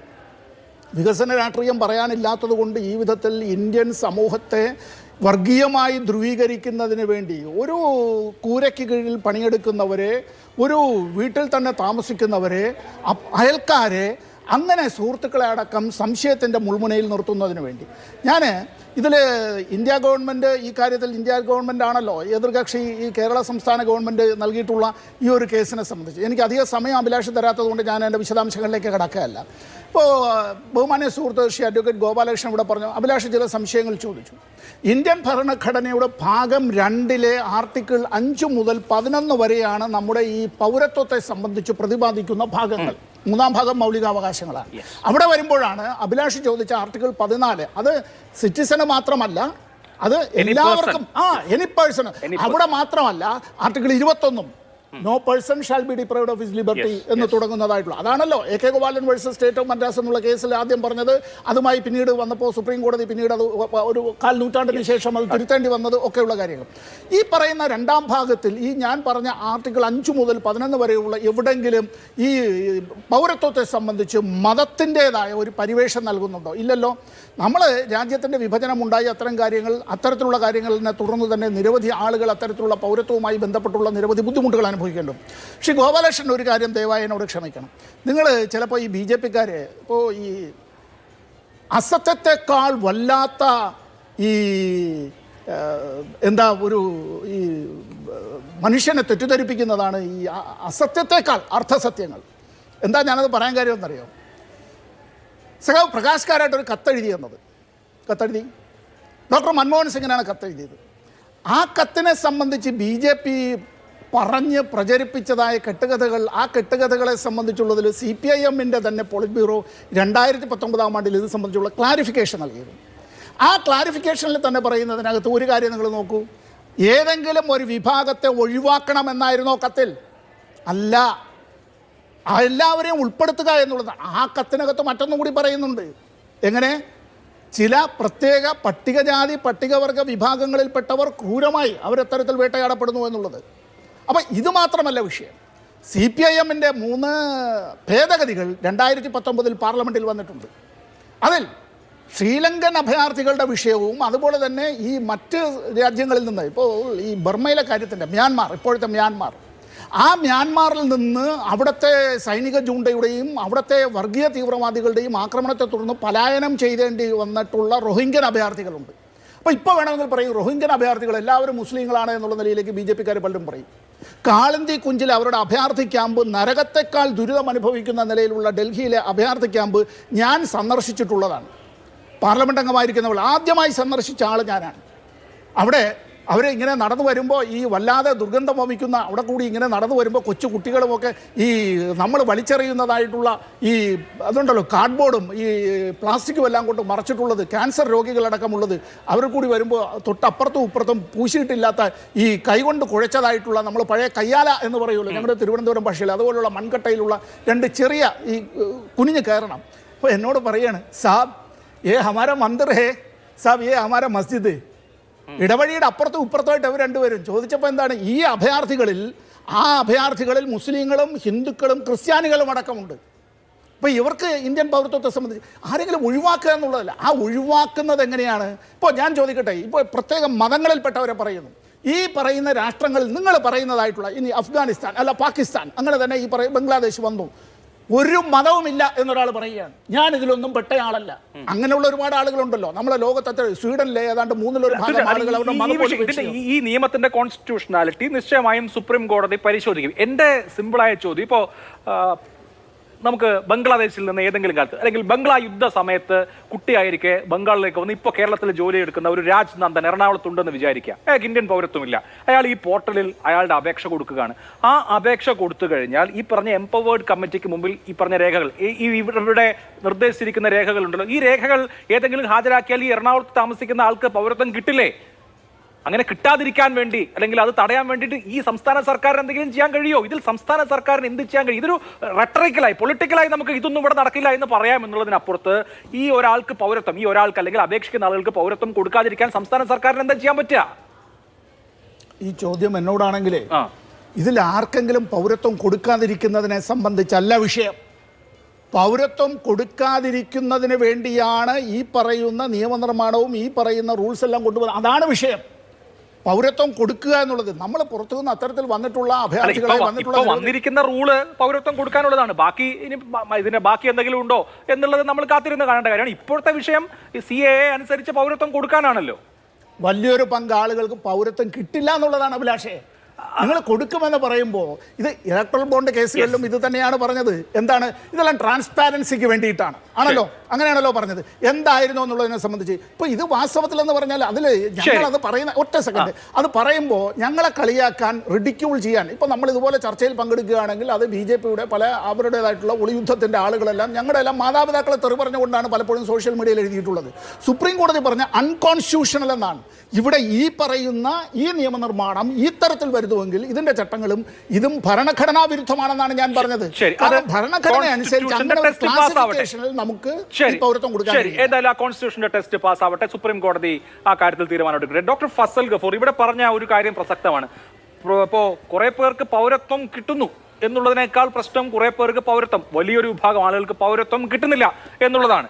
അങ്ങനെ പൗരത്വം കിട്ടാത്ത ആളുകൾ അല്ലെങ്കിൽ അതിലൊരു വലിയ പ്രശ്നം ഉണ്ടാവുക പശ്ചിമ ബംഗാളിലും അസ്സാമിലുമായിരിക്കും. കാരണം അവിടെയാണ് ഈ വലിയ തോതിലുള്ള കുടിയേറ്റം, പൗരത്വമില്ലാത്ത ആളുകൾ ഉള്ളത് അവിടെയാണ്. ഒരു പക്ഷേ എനിക്ക് കൃത്യമായ കണക്ക് എവിടെയും ലഭ്യമല്ല എങ്കിലും ലക്ഷക്കണക്കിന് ആളുകൾ പൗരത്വമില്ലാത്തവരായി തുടരേണ്ടി വരും. അവരെ ഇപ്പോൾ തിരിച്ചയക്കാൻ പദ്ധതിയൊന്നുമില്ല എന്ന് കേന്ദ്ര ആഭ്യന്തര വകുപ്പ് വിശദീകരിക്കുന്നുണ്ട്. ഒരു രാജ്യവുമായും അഭയാർത്ഥികളെ തിരിച്ചയക്കൽ കരാറോ മറ്റൊന്നും ഉണ്ടാക്കിയിട്ടില്ല. ആരെയും ഡീപ്പോർട്ട് ചെയ്യുന്നില്ല എന്ന് പറയുമ്പോൾ ഈ പ്രശ്നം ലഘൂകരിക്കപ്പെടുന്നുണ്ടോ? ആദ്യം തന്നെ ഒരു തിരുത്ത് തുടക്കത്തിൽ നമ്മൾ പറയുന്ന അഫ്ഗാനിസ്ഥാൻ, പാകിസ്ഥാൻ ആൻഡ് ബംഗ്ലാദേശ് തിയോക്രാറ്റിക് സ്റ്റേറ്റുകളാണ്. ആദ്യത്തെ കാര്യങ്ങൾ പറയട്ടെ, ബംഗ്ലാദേശ് ഏത് ഇത് പരിശോധിച്ച് നോക്കിയാലും Bangladesh has declare itself to be a secular state. അവിടുത്തെ സുപ്രീം കോടതിയിൽ അവിടുത്തെ ഇസ്ലാമിസ്റ്റുകൾ കയറി കേസ് കൊടുത്തു. ഈ അടുത്ത് സുപ്രീം കോടതി പറഞ്ഞിരിക്കുന്നത്, ബംഗ്ലാദേശ് സുപ്രീം കോടതി പറഞ്ഞത് ഇതൊരു സെക്കുലർ സ്റ്റേറ്റാണ്. അവിടുത്തെ ഹിന്ദുക്കൾക്കും ക്രിസ്ത്യാനികൾക്കും ഒക്കെ ഒരേ റൈറ്റ്സ് അവിടെ ഉണ്ട്. അപ്പോൾ അവിടെ നിന്ന് ആളെ പറ്റിയിട്ട് അവിടെ പീഡനം നടക്കുന്നു. പീഡനം അവിടെ നടക്കണ്ടെങ്കിൽ പീഡനം ഇവിടെയും ഗോതരയും അത്തരത്തിലുള്ള സംഭവങ്ങളൊക്കെ ഇവിടെ നടക്കുന്നില്ല. ആളോടിപ്പോകുന്നൊന്നുമില്ലല്ലോ. അപ്പോൾ ഒന്ന്. രണ്ടാമത്തെ കാര്യം പറയുന്നത് എവിടെ പോയി ബംഗ്ലാദേശിലെ പാകിസ്ഥാനിലേക്ക് ഹിന്ദുക്കളെന്ന് ആദ്യം മനസ്സിലാക്കേണ്ടത് ഗ്രേറ്റർ പഞ്ചാബ്, അത് ഹരിയാന, പാകിസ്ഥാൻ, ഹിമാചൽ പ്രദേശ്, പെപ്സു എന്ന് പറഞ്ഞിട്ടുള്ള ഏരിയ ആണ് നമ്മൾ ഡിവൈഡ് ചെയ്തത് ഈസ്റ്റ് പാകിസ്ഥാനായിട്ട്. ഈസ്റ്റ് പാകിസ്ഥാനിൽ ഹിന്ദു പെർസെൻറ്റേജ് 2% ആണെങ്കിൽ ഇന്ത്യയിലെ പഞ്ചാബിലും 2-3% മാത്രം മുസ്ലിങ്ങളുള്ളൂ. അവിടെയാണ് എക്സ്ചേഞ്ച് ഓഫ് പോപ്പുലേഷൻ നടന്നിട്ടുള്ളത്. മനസ്സിലായില്ലേ? അപ്പോൾ എക്സ്ചേഞ്ച് ഓഫ് പോപ്പുലേഷൻ വല്ലാതെ നടക്കാതിരുന്നിട്ടുള്ള ബംഗാളിൽ അവിടെ പിന്നീട് എന്ത് സംഭവിച്ചു? 1971 യുദ്ധത്തിന് ശേഷം 1 കോടിയിലധികം ജനങ്ങൾ ഇവിടെ വന്നു. അതിൽ ഹിന്ദുക്കൾ നല്ലോണം ഉണ്ട്. അതുകൊണ്ടാണല്ലോ NRC നടപ്പാക്കാനായിട്ട് നമ്മൾ നിങ്ങളുടെ ചോദ്യത്തിലോട്ട് NRC നടപ്പാക്കാനായിട്ട് ശ്രമിച്ചപ്പോൾ അവിടെ കണ്ടത് ഹിന്ദുക്കളാണ് കൂടുതൽ എന്നുള്ളത് ആണ് അവിടുത്തെ മുഖ്യമന്ത്രി അദ്ദേഹം തന്നെ സമ്മതിക്കേണ്ടി വന്നു, ബിസ്വാൽ. അതായത് അപ്പോൾ അതിൻ്റെ അർത്ഥം എന്താണെന്ന് വെച്ചിട്ടുണ്ടെങ്കിൽ 2 വിഭാഗത്തിൽപ്പെട്ടിട്ടുള്ള ആളുകളും അഭയാർത്ഥികളെ ഹിന്ദുക്കളായിട്ട് വന്നിട്ടുണ്ട്. അതിന് അവിടെ പൊളിറ്റിക്കലായിട്ട് മുസ്ലിമുകളുടെ പ്രോസിക്യൂഷൻ നടക്കുന്നുണ്ട്. ഇപ്പം തന്നെ അവിടെ വലിയ പ്രശ്നം നടക്കുന്നില്ലേ? മുസ്ലിമുകളും തമ്മിലാണ് അവിടെ ബംഗ്ലാദേശ് നാഷണലിസ്റ്റ് പാർട്ടി, അതായത് ഖാലിദാസിയ ഇസ്ലാമിസ്റ്റ്, ഹസീന വാജിദ് സെക്കുലർ. നാളെ ഹസീന വാജിദിനെ തൂത്ത് പുറത്തെറിയണമെങ്കിൽ പണ്ട് പിതാവ് ഷെയ്ഖ് മുജീബുർ റഹ്മാൻ വന്നമായി തന്നെ അവരിവിടെ അഭയം പ്രാർത്ഥിക്കുകയും അവർക്ക് നമ്മൾ അഭയം കൊടുക്കാൻ അവർ ആവശ്യപ്പെടുകയാണെന്ന് വിചാരിച്ചിട്ടുണ്ടെങ്കിൽ അവർക്ക് സിറ്റിസൺഷിപ്പ് കൊടുക്കും. അതൊക്കെ അല്ലേ? അതെല്ലാ രാജ്യങ്ങളും തമ്മിലുള്ളതാണ്. ഇതിൽ യാതൊരു തരത്തിലുള്ള പ്രത്യേകതയും ഇല്ല. രണ്ടാമത്തെ കാര്യം ഉള്ളത്, എങ്ങനെയാണ് വീണ്ടും ഗോപാലകൃഷ്ണൻ എന്നോട് നമ്മൾ അറിയിച്ചിട്ടില്ല, എങ്ങനെയാണ് ശ്രീലങ്കയിൽ നിന്നുള്ള അവരെ തമിഴരെന്ന് പറയരുത്, അവർ ദ്രാവിഡ ഹിന്ദുക്കളാണ്. ആ ഹിന്ദുക്കളെ അവരെ എങ്ങനെ ഒഴിവാക്കുന്നു? അവിടെയല്ലേ ഏറ്റവും വലിയ പീഡനം നടക്കുന്നത്? അവിടെയല്ലേ പ്രഭാകരന്റെ കൊച്ചുമകനടക്കം വെടിവെച്ചു കൊന്നത്? അപ്പോൾ അവരല്ലേ ഇവിടുത്തെ ക്യാമ്പുകളിൽ താമസിക്കുന്നത്? അപ്പോൾ രണ്ട് നയം അവിടെ ഉപയോഗിക്കുന്നു. തമിഴ്നാട്ടിലുള്ള ഹിന്ദുക്കളായിട്ടുള്ള ആൾക്കാർക്ക് അവർക്ക് അഭയം നൽകുന്നില്ല. അപ്പോൾ അതെങ്ങനെ നമുക്ക് വിശദീകരിക്കാൻ പറ്റും? മൂന്നാമത്തെ കാര്യം, ഇത് പൊളിറ്റിക്കൽ തന്നെയാണ്. കാരണം ആസാമിലും ബംഗ്ലാദേശിലും നമ്മുടെ ബംഗാളിലും ആണ് ഏറ്റവും വലിയ മുസ്ലിം പോപ്പുലേഷൻ കിടക്കുന്നത് ഇന്ത്യയിൽ. കേരളത്തെക്കാൾ കൂടുതൽ 35% ആസാമിലും 29% എങ്കിലും വെസ്റ്റ് ബംഗാളിലും ഉണ്ട്. അത് ബോർഡറിനോട് ചേർന്ന് കിടക്കുന്നതാണ്. ആ ബോർഡറിനോട് ചേർന്ന് കിടക്കുമ്പോൾ ഈ രണ്ട് സ്ഥലത്തും അവിടെയുള്ള ബംഗാളി മുസ്ലിമുകളെ, അതാണ് CPM അടക്കവും കോൺഗ്രസ് അടക്കം ഉള്ളവരൊക്കെ എടുത്തിട്ടുള്ള നയം. അവിടുത്തെ ബംഗാളി മുസ്ലിമിനോട് അവരുടെ ഡോക്യുമെന്റ്സും മറ്റും ചോദിച്ചുകൊണ്ട് ഇനി NRC നടപ്പാക്കിയിട്ടില്ല എന്ന് പറയുന്നു. നടപ്പാക്കിയില്ല, ഞാൻ അംഗീകരിച്ചു. CA അനുസരിച്ച് പഠിക്കാനില്ല എന്ന് പറഞ്ഞാൽ അത് നമ്മൾ അംഗീകരിക്കുകയാണ് സാർ. പക്ഷേ NRC നടപ്പാക്കുന്ന കാലഘട്ടത്തിൽ അവരോട് അവരുടെ ഡോക്യുമെന്റ്സ് പ്രൊഡ്യൂസ് ചെയ്യാൻ പറയുമ്പോൾ ഡോക്യുമെന്റ്സ് പ്രൊഡ്യൂസ് ചെയ്തിട്ടില്ലെങ്കിൽ അവിടുത്തെ മുഖ്യമന്ത്രി പറഞ്ഞ വാക്കുകളാണ് ഞാൻ പറയുന്നത്. അവിടുത്തെ മുഖ്യമന്ത്രി പറഞ്ഞ വാക്കുകളാണ്. ആസാം അക്കോർഡിന്റെ കാലഘട്ടത്തിൽ, രാജീവ് ഗാന്ധി ആസാം അക്കോർഡ് ഉണ്ടാക്കുന്ന കാലഘട്ടത്തിൽ തൊട്ടുള്ള തർക്കമാണത്. ഇതിപ്പോൾ BJP വന്നപ്പോൾ ഉണ്ടാക്കിയ തർക്കമൊന്നുമല്ല, അതിന് മുമ്പേ തന്നെ ഉള്ള തർക്കമാണ്. ആ തർക്കം അനുസരിച്ചിട്ട് നമ്മൾ നോക്കുകയാണെങ്കിൽ അവരെ എവിടേക്ക് തള്ളിവിടും എന്നൊരു ചോദ്യമുണ്ട്. അവരെ എവിടേക്ക് തള്ളിവിടും? അവരെ പുറത്താക്കാൻ പറ്റുമോ? ബംഗ്ലാദേശിന്റെ ബോർഡേഴ്സ് നമ്മൾ തന്നെ സീൽ ചെയ്ത് വെച്ചിരിക്കുകയാണ്. അവിടുന്ന് ഇവരെ ഡിസെൻട്രലൈസ് ചെയ്തിട്ട് എങ്ങോട്ട് വിടും? അപ്പോൾ അങ്ങോട്ട് വിടുമ്പോൾ ഇവിടെയുള്ള ജനങ്ങളുടെ ഇതെന്താണെന്ന് വെച്ചാൽ ഇത് കോൺസെൻട്രേഷൻ ക്യാമ്പ് മാതിരിയുള്ള ഡിറ്റൻഷൻ ക്യാമ്പുകളിലോട്ട് വിടും. അപ്പോൾ ഇതൊക്കെ ഈ രാജ്യത്ത് വലിയ പ്രശ്നങ്ങൾ ഉണ്ടാക്കുന്ന കാര്യങ്ങളാണ്. രാജ്യത്ത് നമ്മുടെ രാജ്യത്തിനുള്ള ആഭ്യന്തരമായിട്ട് വലിയൊരു കലഹം ഉണ്ടാക്കുന്ന, ആ കലഹം മുമ്പുണ്ടായില്ല എന്ന് ഞാൻ പറയുന്നില്ല. ആ കലഹമാണ് നമ്മൾ കോൺഗ്രസ് മുഖ്യമന്ത്രി ഹൈതേശ്വർ സഹിക്കായിരുന്ന കാലത്തിൽ. അതൊരു കാര്യം കൂടെ അദ്ദേഹത്തെ പറ്റിയും പറയാം. അദ്ദേഹം അഹോം വിഭാഗത്തിൽപ്പെട്ട തായ്ലൻഡിൽ നിന്ന് വന്നിട്ടുള്ള ഒരു വിഭാഗത്തിൻ്റെ ഇതിൽപ്പെട്ടതാണ്. അന്ന് ആ തർക്കം നടന്ന കാലത്താണ് നെല്ലി എന്ന പേരിൽ ഇന്ത്യ കണ്ടിട്ടുള്ള ഏറ്റവും വലിയ വർഗീയമായിട്ടുള്ള കൊലപാതകങ്ങൾ നടന്നത്. 10,000-ഓളം പേര് മരിച്ചെന്ന് പറഞ്ഞത്. അപ്പോൾ അങ്ങനെയുള്ള സ്ഥലത്ത് ഇത്രയും ഒരു വോളട്ടൈലായിട്ടുള്ള ഏരിയ ബംഗ്ലാദേശ്, ആസാം, ഗ്രേറ്റർ ബംഗാൾ ആണെന്ന് അതിനെ വിളിച്ചിരുന്നത്. ബീഹാർ, ആസാം, ഈ മേഘാലയൊക്കെ നിൽക്കുന്ന സ്ഥലങ്ങൾ, അതും നമ്മുടെ ഈ ഏരിയ ബംഗാളും കൂടി ഈ ഗ്രേറ്റർ ബംഗാളാണ് ബംഗ്ലാദേശിനോട് ചേർന്ന് നിൽക്കുന്നത്. അങ്ങനത്തെ ഒരു സ്ഥലത്ത് ആഭ്യന്തര കലഹമുണ്ടാക്കി, നമ്മുടെ അതിർത്തികളിൽ ആഭ്യന്തര കലഹമുണ്ടാക്കിയിട്ട് ഇപ്പോൾ വലിയ കുഴപ്പമൊന്നുമില്ല. കാരണം ഇപ്പോൾ ഹസീന വാജിദ് ആയതുകൊണ്ട്. മറിച്ച് ഇന്ത്യ വിരുദ്ധമായിട്ടുള്ള ഒരു കൂട്ടം അധികാരത്തിൽ വന്നല്ലോ. അവർ മുമ്പ് വന്നിട്ടുണ്ടല്ലോ. ജനറൽ ഇർഷാദും ഖാലിദാസിയൊക്കെ അടക്കം ആൻറ്റി ഇന്ത്യ ആയിട്ടുള്ളത് വരുമ്പോൾ അവിടെ വെറുതെ നമ്മളൊരു കലമുണ്ടാക്കുകയും ഏതെങ്കിലും ഒരു ചെറിയ ഇലക്ഷൻ എന്തെങ്കിലും ഇതുണ്ടാക്കുകയും ചെയ്യുക. ഇലക്ഷൻ വലുതായിട്ടൊന്നും ബാധിക്കുന്നില്ല. പിന്നെ ഞാൻ പറഞ്ഞ വാക്കുകൾ ശ്രീ ഗോപാലകൃഷ്ണൻ ഉദ്ധരിച്ചതുകൊണ്ട് ഞാൻ പറയാം. ഞാൻ പറഞ്ഞെന്താണെന്ന് വെച്ചാൽ റോഡിൽ ഇറങ്ങിയിട്ടുള്ള കുഴപ്പത്തിനും ബഹളങ്ങൾക്കും ഒന്ന് പോകണ്ടെന്നാണ്. അതാണ് എനിക്ക് തോന്നുന്നത്. ലീഗ് തന്നെ പറഞ്ഞത് ഞങ്ങൾ നിയമപരമായിട്ടുള്ള നടപടികളിലോട്ട് പോകും.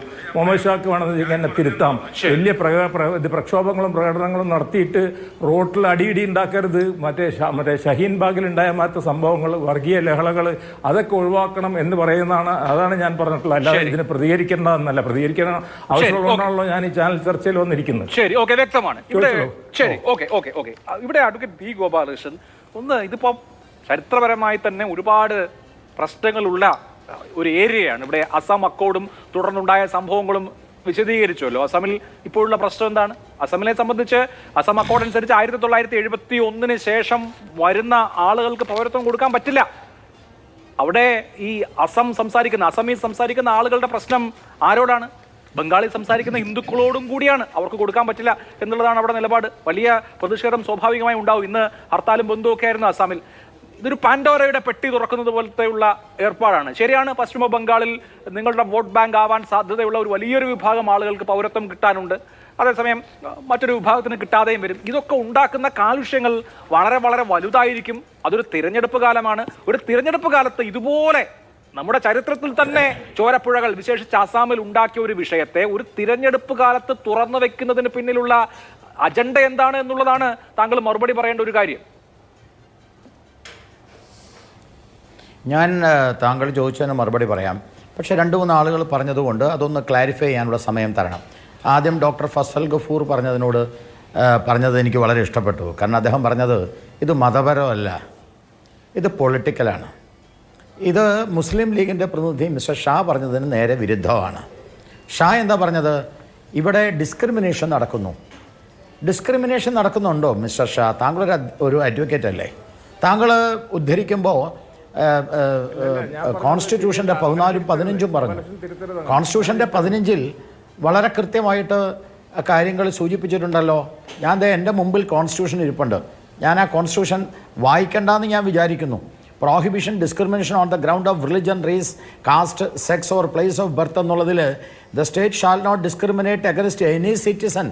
അത് തന്നെയാണ് 15-ൽ. അതാണ് അതിൻ്റെ സാരാംശവും. അതവിടെ കിടക്കട്ടെ. പക്ഷേ ഒരു ബേസിക് ആയിട്ടൊരു ക്വസ്റ്റ്യൻ ഞാൻ ഉന്നയിക്കുകയാണ്. അതെന്താണ്? ഒരിക്കലും ഞാൻ പറഞ്ഞിട്ടില്ല ബംഗ്ലാദേശ് ജനാധിപത്യ രാജ്യമല്ല എന്നൊന്നും ഞാൻ പറഞ്ഞില്ല. ഞാൻ ജനാധിപത്യ രാജ്യമാണെന്ന് തന്നെയാണ് പറഞ്ഞത്. പക്ഷേ വിഭജനവുമായി ബന്ധപ്പെട്ട് ബംഗ്ലാദേശ് നമ്മുടെ വിഭജിക്കപ്പെട്ടു പോയ പ്രദേശത്തെ സ്ഥലമാണ്. വിഭജിക്കപ്പെട്ടു പോയതാണ് പാകിസ്ഥാൻ.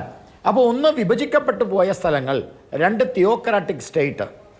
അതുകൊണ്ടാണ് ശ്രീലങ്കയും അതുപോലെ തന്നെ നേപ്പാളും ഭൂട്ടാനും ഒന്നും ഉൾപ്പെടാതിരുന്നത്. ഞാനിനി ആ വാദത്തെ എന്തുകൊണ്ട് ഉൾപ്പെട്ടില്ല, ഹിന്ദുക്കൾ എന്തുകൊണ്ട് എടുത്തില്ല എന്നുള്ള വാദത്തെ ഞാൻ തിരിച്ചു പറയാണ്. അതുകൊണ്ട് തന്നെ BJP ഏതെങ്കിലും തരത്തിൽ മതപരമായ ഹിന്ദുക്കൾക്ക് സൗകര്യം ചെയ്തു കൊടുക്കാനാണ് എന്ന് നിങ്ങൾക്ക് പറയാൻ കഴിയില്ല. അപ്പോഴാണ് വേറൊരു വാദം വെച്ചത്. അതെന്താ? മൈനോറിറ്റിക്ക് ഇതെതിരാണ്. അപ്പോൾ അദ്ദേഹം പറഞ്ഞല്ലോ ഇവിടെ ചില കലാപങ്ങളൊക്കെ നടക്കുന്നുണ്ടെന്ന്. മുഹമ്മദ് ഷാ പറഞ്ഞ അതേ രീതിയിലൊരു വാദം ഞാൻ അങ്ങോട്ട് വെക്കാണ്. നിങ്ങളിപ്പോൾ ഈ അയൽ രാജ്യങ്ങളിൽ നിന്ന് വരുന്ന റിലീജിയസ് മൈനോറിറ്റിക്ക് സിറ്റിസൺഷിപ്പ് കൊടുക്കുന്നതിലാണ് നിങ്ങൾക്ക് വിഷമം. അല്ല, ഞാൻ നിങ്ങൾ ഹിന്ദുക്കൾക്ക് സൗകര്യം മര്യാദ മതം നോക്കാൻ പാടില്ല, അവർക്ക് കൊടുക്കണം. ശരി, ഞാൻ മുഹമ്മദ് ഷാ നിങ്ങൾ സംസാരിക്കുമ്പോൾ ഞാൻ മിണ്ടിയിട്ടില്ല. നിങ്ങൾ ഇടയിൽ കയറി സംസാരിക്കല്ലേ, അതൊരു മര്യാദയല്ലേ? നമ്മളൊരു വളരെ സീനിയേഴ്സ് ആയിട്ടുള്ള ആൾക്കാരല്ലേ. ഞാൻ പറഞ്ഞതിന് ശേഷം നിങ്ങൾ പറഞ്ഞോളൂ. എൻ്റെ പോയിൻ്റ് ഇതാണ്. ഞാൻ ചോദിക്കട്ടെ, ഈ അയൽ രാജ്യങ്ങളിൽ നിന്ന് വരുന്ന റിലീജിയസ് മൈനോറിറ്റിക്ക് ഒരു പ്രാധാന്യം കൊടുത്തു, അത്രയേ ഉള്ളൂ. ഞാൻ ചോദിക്കട്ടെ, അയൽ രാജ്യത്ത് നിന്ന് വരുന്ന ഒരു മുസൽമാന് പൗരത്വം കിട്ടില്ല എന്നതിനകത്തുണ്ടോ? ഉണ്ടെങ്കിൽ നിങ്ങൾ പറയുന്നതിനോട് ഞാൻ യോജിക്കാം. അതായത് അയൽ രാജ്യത്തുനിന്ന് വരുന്ന ഒരു മുസൽമാന് പൗരത്വം കൊടുക്കില്ല എന്നതിലുണ്ടോ? ഇല്ലല്ലോ. അത് ഭരണഘടനയുടെ 6ാം വകുപ്പ് അനുസരിച്ച് അതുണ്ടല്ലോ. ഇതിനകത്ത് മുസ്ലിങ്ങൾക്ക് കൊടുക്കരുത് എന്നില്ലല്ലോ. അപ്പോൾ പിന്നെ നിങ്ങളത് പറയുന്നത് ശരിയല്ല. ഇനി നിങ്ങളുടെ വാദം വെച്ച് നിങ്ങൾ സംസാരിക്കുകയാണെങ്കിൽ ഞാൻ തിരിച്ചൊരു വാദം ചോദിക്കുകയാണ്. അയൽ രാജ്യത്തുനിന്ന് വരുന്ന റിലീജിയസ് മൈനോറിറ്റിക്ക് ഒരു പ്രത്യേക ഒരു പരിഗണന കൊടുത്തു, ശരിയാ. അങ്ങനെയാണെങ്കിൽ ഇന്ത്യയിലെ മൈനോറിറ്റിക്ക് പ്രത്യേക പരിഗണനയില്ലേ? ഇന്ത്യയിലെ മൈനോറിറ്റിയുടെ പരിഗണന അനുഭവിക്കുന്ന ആളല്ലേ മുഹമ്മദ് ഷാ? വിദേശത്തുനിന്ന് വരുന്ന ഉണ്ടായിരുന്ന ആളുകൾ അവരറിയാതെ ഒരു മിനിറ്റ് ഭരണഘടനാപരമാക്കിയതായി ഇപ്പൊ ഞങ്ങളും ഞാൻ നിഷേധിക്കുന്നില്ല. ഞാൻ വാദത്തിന് വേണ്ടി പറഞ്ഞല്ലേ ഉള്ളൂ. ഞാൻ വാദത്തിന് വേണ്ടിയാ സംസാരിക്കുന്നത്, വാദത്തിന് വേണ്ടിയാ. അപ്പം നമ്മൾ അങ്ങനത്തെ വാദം ഉപയോഗിക്കരുത്. ഇതിനകത്ത് ഇത് ഈ നിയമത്തിൽ മുസ്ലിങ്ങൾക്ക് കൊടുക്കാൻ പാടില്ല എന്നുണ്ടോ? മുഹമ്മദ് ഷാ ഒന്ന് ചൂണ്ടിക്കാണിക്കില്ലല്ലോ. അതിനകത്ത് സ്വാഭാവികമായി ഒരു പരിഗണന കൊടുത്തു.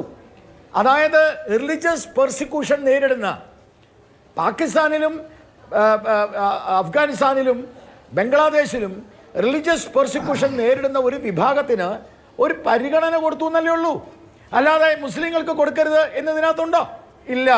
ഇനി ഹിന്ദുക്കൾക്ക് ഒരു സ്പെഷ്യൽ കൊടുക്കാനാണെങ്കിൽ ഫസൽ ഗഫൂർ പറഞ്ഞതുപോലെ ശ്രീലങ്ക ഉൾപ്പെടുത്താമായിരുന്നു, നേപ്പാൾ ഉൾപ്പെടുത്താമായിരുന്നു, ബർമ്മ ഉൾപ്പെടുത്താമായിരുന്നു. അത് ഉൾപ്പെടുത്തിയില്ലല്ലോ. ഇനി ഞാൻ വേറൊരു കാര്യം പറയാം. റിലീജിയസ് പെർസിക്യൂഷൻ നടക്കുന്നില്ല എന്നൊരു വാദമാണ് ഫസൽ ഗഫൂർ വെച്ചത്, അഥവാ അതിവിടെ നടക്കുന്നുണ്ടെന്ന്.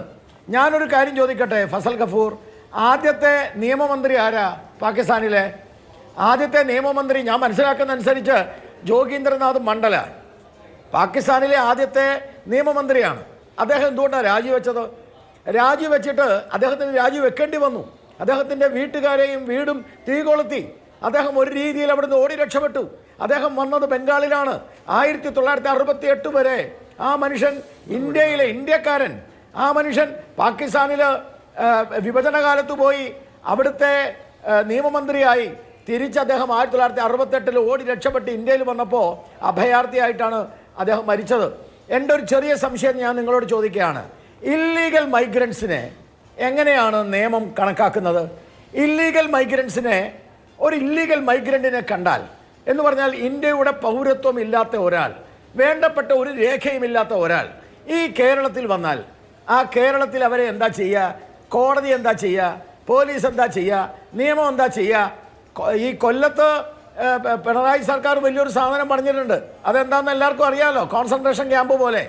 അപ്പോൾ ഇല്ലീഗൽ മൈഗ്രൻസിന് ഈ ഭരണഘടനാ പ്രകാരം ഈക്വൽ റൈറ്റ് കൊടുക്കണം എന്ന് നിങ്ങൾ സംസാരിച്ചപ്പോൾ ഞാൻ ഒരു ചോദ്യം ചോദിക്കുകയാണ്. ഇന്ത്യയുടെ പൗരത്വമില്ലാത്ത, ഒരു റെക്കോർഡുമില്ലാതെ ഇവിടെ വന്നിട്ടുള്ള ഒരു പാകിസ്ഥാനാണെന്ന് അറിഞ്ഞാൽ, പോലീസ് പിടിച്ചാൽ അയാളെ ഈക്വൽ സിറ്റിസൺഷിപ്പിലുള്ള, ഈക്വൽ പൗരനായിട്ടുള്ള എല്ലാ രീതിയിലുള്ള ആ ഒരു മര്യാദയും എല്ലാ രീതിയിലുള്ള നിയമപരമായ പരിരക്ഷയും ഇവിടുത്തെ കോടതി കൊടുക്കുമോ? മുഹമ്മദ് ഷാ വക്കീലല്ലേ ഒന്ന് പറഞ്ഞത് എന്നോട്? കൊടുക്കുമോ? കൊടുക്കില്ല. അപ്പൊ ഇല്ലീഗൽ ലോകത്തുള്ള സകല ഇല്ലീഗൽ മൈഗ്രൻസിനും തുറന്നു കൊടുക്കേണ്ട സ്ഥലമല്ല ഇന്ത്യ. ഞാൻ പറഞ്ഞു തീരട്ടെ. ലോകത്തുള്ള എല്ലാ ഇല്ലീഗൽ മൈഗ്രൻസിനും തുറന്നു കൊടുക്കേണ്ട സ്ഥലമല്ല ഇന്ത്യ. റോഹിംഗ്യൻ അഭയാർത്ഥികളെ ബംഗ്ലാദേശ് കയറ്റിയില്ല.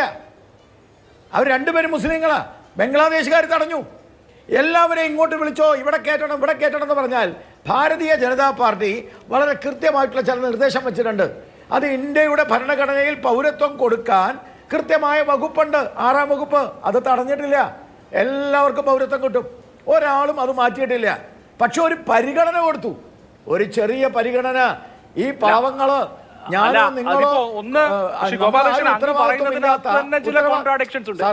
ഈ ഇല്ലീഗൽ ഇമിഗ്രൻസിന് പൗരത്വം കൊടുക്കാൻ വേണ്ടിയിട്ടാണല്ലോ ഇപ്പൊ താങ്കൾ പറയുന്ന ഇല്ലീഗൽ ഇമിഗ്രൻസിന് പൗരത്വം കൊടുക്കാൻ വേണ്ടിയിട്ടാണല്ലോ, അതായത് മുസ്ലിം ഒഴികെയുള്ള മതക്കാരായ ഇല്ലീഗൽ ഇമിഗ്രൻസിന് പൗരത്വം കൊടുക്കാൻ വേണ്ടിയിട്ടാണല്ലോ നമ്മൾ ഈ ചർച്ച ചെയ്യുന്ന പൗരത്വ നിയമം തന്നെ. ഒന്നത്. രണ്ടിപ്പോ റിലീജിയസ് പെർസിക്യൂഷൻ പാകിസ്ഥാൻ പോലെയുള്ള രാജ്യങ്ങളിൽ ഉണ്ടാവുന്നില്ല എന്ന വാദം എനിക്കില്ല. അവിടുത്തെ ഖാദിയാനികൾ, അവിടുത്തെ അഹമ്മദിയ മുസ്ലിങ്ങൾ നോക്കൂ, അവിടെ വലിയ തോതിൽ പീഡിപ്പിക്കപ്പെടുന്ന ജനവിഭാഗമാണ്. അവർ മുസ്ലിം വിശ്വാസികൾ തന്നെയാണ്. നമ്മുടെ നാട്ടിലുണ്ട് അവരുടെ പള്ളിയും അവരുടെ ആളുകളും ഒക്കെ. ആ മനുഷ്യര് അവിടുത്തെ മതപരമായ പീഡനം തന്നെ അനുഭവിക്കുന്ന ആളുകളെ എന്തേ സമാനമായ കണ്ണുകളിലൂടെ കാണാത്തത്? റിലീജിയസ് ഒരു കാര്യം മനസ്സിലാക്കാൻ നിങ്ങൾ, ഷിയ സുന്നി, ഇവിടെ ഫസൽ ഗഫൂർ ഉണ്ടല്ലോ, ഷിയ സുന്നി രണ്ടുപേരും മുസ്ലിം തന്നെയാണ്, മുസ്ലിം പരിഗണനയിലുള്ളവരാ. അവിടെ റിലീജിയസ് പെർസിക്യൂഷൻ മുസ്ലിം, ഇവിടെ റിലീജിയസ് പെർസിക്യൂഷൻ സെക്ടേറിയൻ അല്ല, സെക്ടേറിയൻ അല്ല. അതുകൊണ്ട് തന്നെയല്ലേ വിമർശനം വരുന്നത്? അങ്ങനെ മൈക്രോസ്കോപ്പ് വെച്ച് നോക്കി മുസ്ലിമായ എല്ലാ സംഗതികളെയും ഒഴിവാക്കി എന്തിനാണ് പൗരത്വം കൊടുക്കുന്നതെന്നുള്ളത് നമ്മുടെ തർക്കം. ഇല്ലെങ്കിൽ പിന്നെ നമ്മൾ ഈ വിഷയം ഇങ്ങനെ 4 പേരിന്ന് ചർച്ച ചെയ്യേണ്ട കാര്യമുണ്ടോ? അതുകൊണ്ടല്ലേ പറഞ്ഞ ഒരു പ്രത്യേക പരിഗണന മതപരമായ പീഡനം ഏൽക്കുന്നത് കൊണ്ട്. ഇപ്പം ശ്രീലങ്കയുടെ കാര്യം പറഞ്ഞു, അത് മതപരമായ പീഡനമല്ല. അവിടെ പ്രഭാകരനും കൂട്ടരും തമിഴരായ ഹിന്ദുക്കളെ ബുദ്ധിസ്റ്റുകളായ പീഡിപ്പിക്കുന്നതിൽ മതപരമായ കാര്യമല്ല എന്ന് പറയുന്നതിൽ ഹിന്ദുക്കളാണ് തമിഴന്മാർ. സിംഹള സെക്റ്റിൽപ്പെട്ട ആളുകളാണ് അവിടുത്തെ ഭൂരിപക്ഷം. അവിടുത്തെ എത്ര പേര് നമ്മുടെ തമിഴ്നാട്ടിലെ ക്യാമ്പുകളിൽ കഴിയുന്നുണ്ട്? ഹിന്ദുക്കളല്ലേ അവര്? അഭിലാഷ്, ഈ പറഞ്ഞ ഇത് തന്നെയാണ് പ്രശ്നം. ശ്രീ ഗോപാലകൃഷ്ണൻ, അപ്പോ എവിടെയെങ്കിലും പീഡനം നേരിടുന്നു എന്നുള്ളതല്ല വിഷയം. പീഡനം നേരിടുന്നു എന്നുള്ളതല്ല വിഷയം. അയൽ രാജ്യങ്ങൾ എന്നുള്ളതല്ല വിഷയം. നിങ്ങൾ മൈക്രോസ്കോപ്പ് വെച്ച് നോക്കിയിട്ട് നിങ്ങൾക്ക് വളരെ കൃത്യമായി പൊളിറ്റിക്കൽ അജണ്ട നടപ്പാക്കാൻ വേണ്ടിയിട്ട് മാത്രം ഇത് കൊടുക്കുന്നു എന്നുള്ളതാണ് പ്രശ്നം. പെർസിക്യൂഷൻ ആയിരുന്നെങ്കിൽ തമിഴർക്ക് നമ്മുടെ തൊട്ട അയൽക്കാർക്ക് കൊടുക്കണ്ടേ? ഒരു വാക്ക് പറഞ്ഞോട്ടെ. ശരി. അല്ല, അങ്ങനെയാണെങ്കിൽ ഞാൻ ഒരു വാക്ക് പറയട്ടെ, ഒരൊറ്റ വാക്ക്. റിലീജിയസ് പെർസിക്യൂഷൻ എന്ന കൺസെപ്റ്റിൽ മാത്രമാണ് ഇതെടുത്തത്. അതുകൊണ്ടാണ് ഇപ്പോൾ സമ്പത്ത് പറഞ്ഞല്ലോ, BJP-ക്കാരത് വളച്ചൊടിക്കുകയാണെന്ന്. സമ്പത്തെ സമ്പത്ത് ചർച്ചയിലുണ്ടെന്ന് ഞാൻ വിശ്വസിക്കുന്നു. ഉണ്ട്. സമ്പത്തിന് നല്ല അറിയാലോ ആരാണ് വാസുദേവ ആചാര്യ ആരാണെന്ന് സമ്പത്തിന് അറിയാമല്ലോ. ശ്രീ ഗൗതം ദേവ് ആരാണെന്ന് അറിയാമല്ലോ.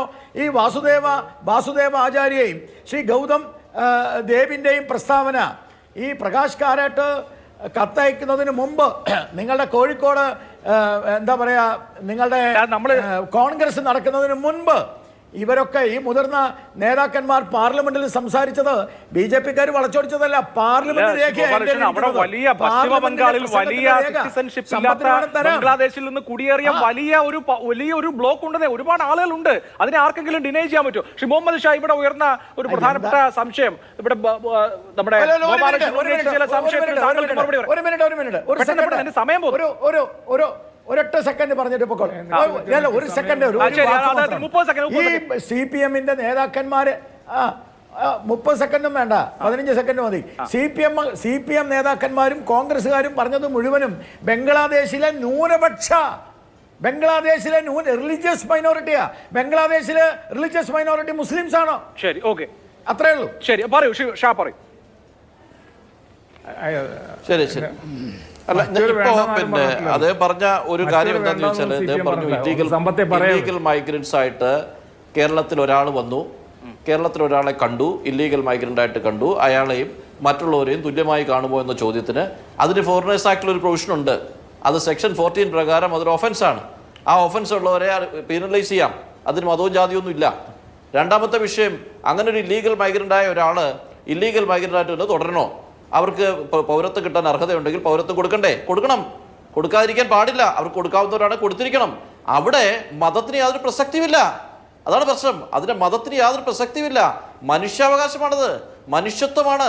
അത് കൊടുക്കുന്നതിന് നിങ്ങൾക്ക് മതം വേണം, ഞങ്ങൾക്ക് മതം വേണ്ട, അത്രയും ഞങ്ങൾ പറഞ്ഞുള്ളൂ. അതിന്റെ ക്രൈറ്റീരിയ ഞങ്ങൾക്ക് മതമല്ല. ആസാമിലെ ഇഷ്യൂ ഞാൻ പറയാം. ആസാമിന്റെ സിറ്റുവേഷൻ എന്താണെന്ന് ചോദിച്ചാൽ, ബ്രഹ്മപുത്ര നദിയിൽ വെള്ളം പൊങ്ങിയാൽ ആസാമിലുള്ള പല സ്ഥല ആളുകളും ബംഗ്ലാദേശിലെത്തുമ്പോൾ ആസാമിലെത്തും. യാതൊരുവിധ രേഖകളുമില്ല. ഞാൻ ആസാമിൽ സന്ദർശിച്ചാണ് NRC സമയത്ത്. അവിടെ യാതൊരുവിധ രേഖകളും ഇല്ല ഒരു മനുഷ്യന്റെ കയ്യിൽ.